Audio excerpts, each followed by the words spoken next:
Hi எல்லோருக்கும் வணக்கம். Welcome to Vijith view. So இந்த வீடியோவில் நம்ம Bigg Boss season 9 Tamil contestants பற்றின ஒரு அப்டேட் வீடியோ தான். ஸோ வீடியோக்குள்ளே போகிறதுக்கு முன்னாடி நம்ம சேனலுக்கு நீங்கள் புதுசாக இருந்தீங்க அப்படின்னா கண்டிப்பாக சப்ஸ்கிரைப் பண்ணிக்கோங்க. இல்லை சப்ஸ்கிரைப் பண்ணலைன்னா பண்ணிக்கோங்க. வீடியோ மறக்காமல் ஒரு லைக்கை போட்டுக்கோங்க. இப்போ நம்ம வீடியோக்குள்ளே போகலாம்.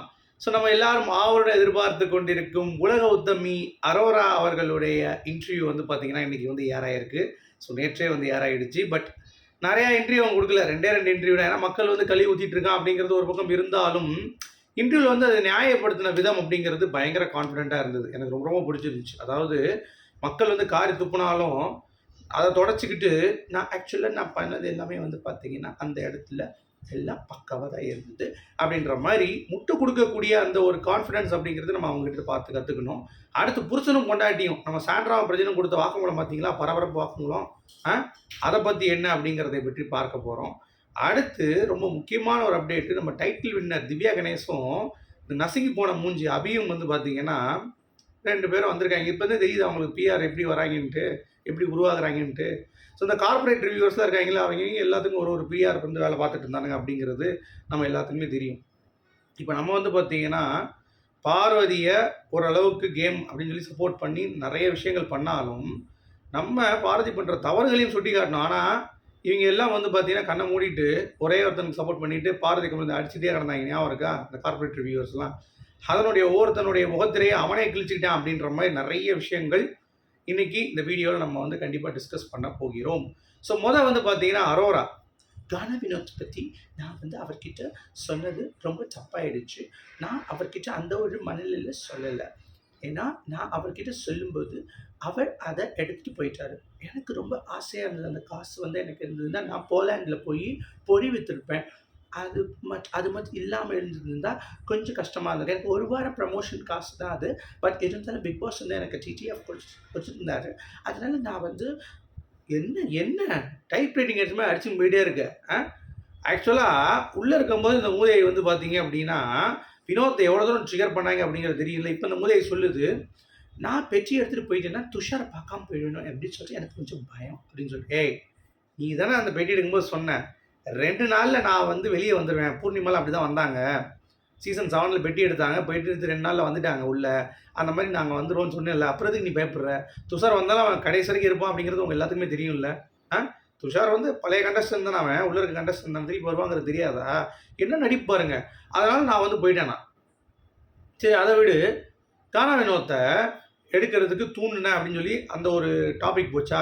அதுக்கடுத்து வெளியே வந்து நான் எடுக்கட்டுமா விக்ரம், நான் எடுத்துட்டுமா அப்படின்ற மாதிரி இப்படி பண்ணிட்டு இருந்தா. அவளுக்கு எடுக்கக்கூடிய எண்ணம் வந்து துளி அளவும் இல்லை. அவளுக்கு ஒரு நம்பிக்கை சாண்ட்ரா மாதிரி. என்னன்னா இந்த சீசனில் நமக்கு டைட்டில் வந்து கொடுத்துட்டாங்கன்னா அப்படின்ற அந்த நட்பாசில் அந்த பொம்பளை எடுக்காம விட்டுருச்சு சாண்ட்ரா. அதே மாதிரி தான் இந்த மூதேவி எடுக்காம விட்டுருச்சு.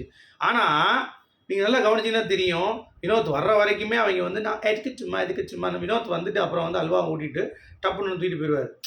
அதுக்கடுத்து தான் இவளுக்கே தெரியும் சாக்காயிட்டு இருப்பாங்க. ஆனால் உண்மையிலே வந்து விக்ரமும் சரி அரோராவும் சரி பயங்கரமாக மேனிபுலேட் பண்ணாங்க அப்படிங்கிறது உண்மை தான். ஆனால் அந்த இடத்துல இல்லை அவர். ஆனால் எதிர்பார்த்தாங்க வினோத் தான் நம்ம மேனிபுலேட் பண்ணி எடுக்க வைக்கணும் அப்படிங்கிறது இவங்களுடைய எண்ணமாக இருந்தது.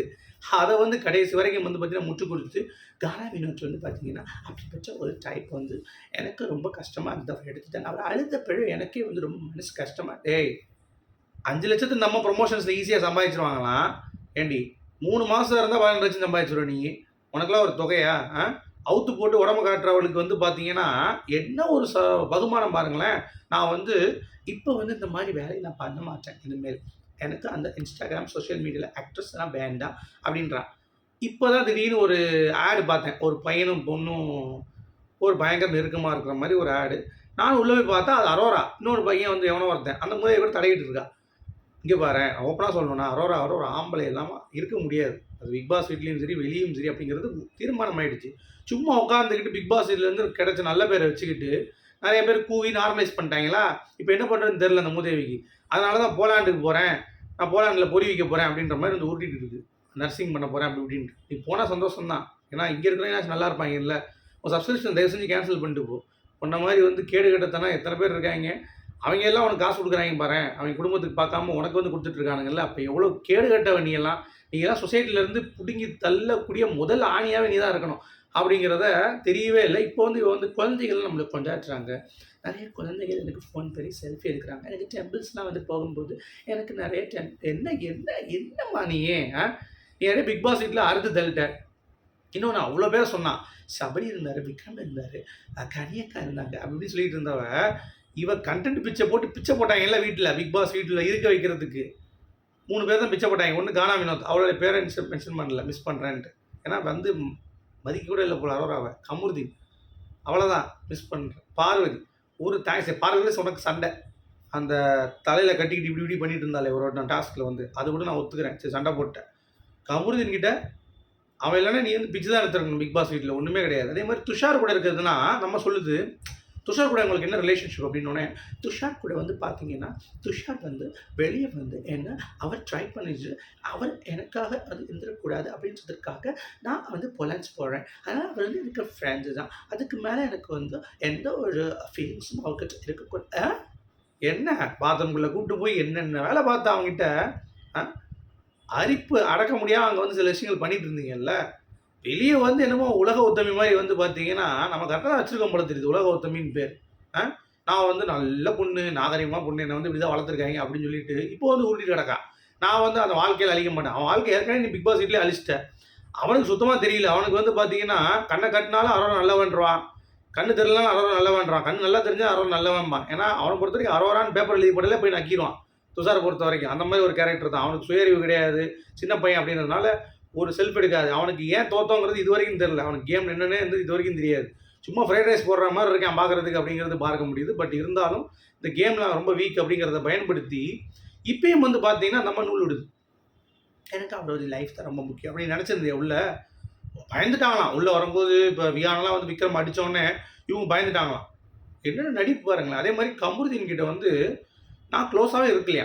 நாங்கள் அவர் பாரு கூட சண்டை போட்டு என்கிட்ட வருவார். அதனால நான் வந்து ஏண்டி உங்ககிட்ட வந்தால் நீ எவ்வளோ மேனிப்புலேட் பண்ணி அவனை உள்ளே ஹோல்ட் பண்ணி வச்சுருந்த, அவனை தேய்ச்சிக்கிட்டு எப்படி சுற்றின எல்லாத்தையும் நாங்களும் தான் பார்த்தோம். இதெல்லாம் பண்ணுற ரிவ்யூவருக்குலாம் கண்ணு தெரியாது.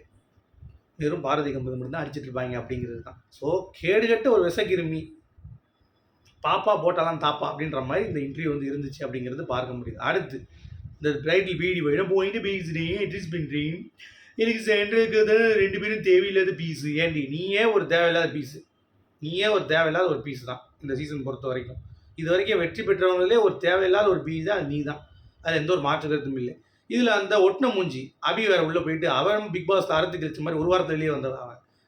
அவன் வந்து இவதான் பெரிய பயங்கரமாக நியாயத்துக்கு நின்னான், அதுக்கு நின்னா, இது நின்னான்.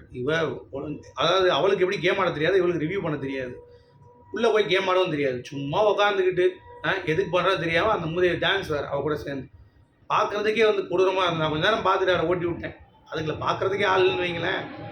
சும்மா உட்காந்துட்டு ஸோ கால்டு வின்னர்னு சொல்லிட்டு வந்து கூட்டிகிட்டு இருக்காங்க அப்படிங்கிறது பார்க்க முடியுது. அந்த நமக்கு போன பப்ஸை சீக்கிரம் விற்று தொலைங்கடா அப்படின்ற மாதிரி தான் இருந்துச்சு.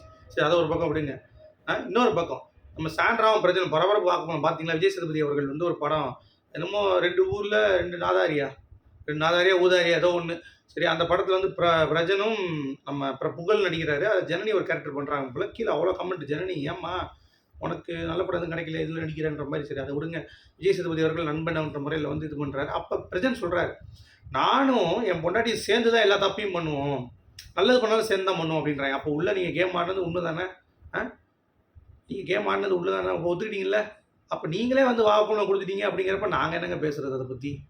சொல்லுங்கள் அப்படிங்கிறது தான்.